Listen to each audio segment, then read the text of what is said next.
Организираниот грабеж на Македонија што го спроведува Никола Груевски и неговите соработници, како и задолжувањето на идните генерации, продолжуваат. Министерството за одбрана спроведува постапка за набавка на оклопни возила во вредност од 250 милиони евра. Исплатата треба да се одвива во период од 2018 до 2026 година.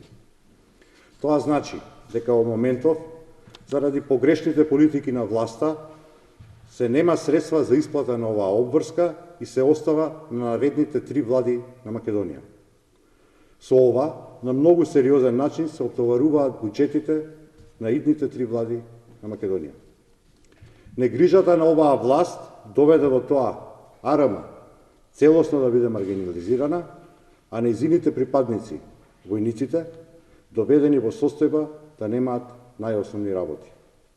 Власта целосно го крши достоинството на војниците, на кои што им недостасуваат кондури, кебиња, со одветно сместување, основен алат за работа. По тоа се уверивме самите, дека помагавме на луѓето во Сајковски и Ченто. Војниците немаа ниту гумени чизми, ниту ракавици за работа. При оваа набавка, единствен критериум за најповолен понудувач е цената. За власта, не битен е квалитетот на оклопните возила, ниту пак евентуалното ангажирање на домашни фирми за обработка и изработка и одржување на овие возила.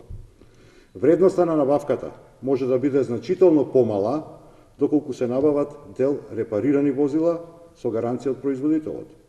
Потсетуваме дека од квалитетот на оклопните возила многу често зависи животот на нашите војници. Затоа бараме Министерството за одбрана веднаш да го поништи овој тендер. Особено, имајќи во предвид дека се наоѓаме на 3,5 месеци пред избори, кога ќе дојде до смена на оваа власт.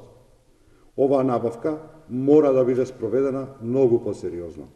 При тоа, треба да се изработи техничка спецификација, која што ќе гарантира намалување на вредноста на набавката, изголемување на гаранциите за безбедност на војниците, но и ангажирање на дел од домашната индустрија за изработка и одржување на возилата.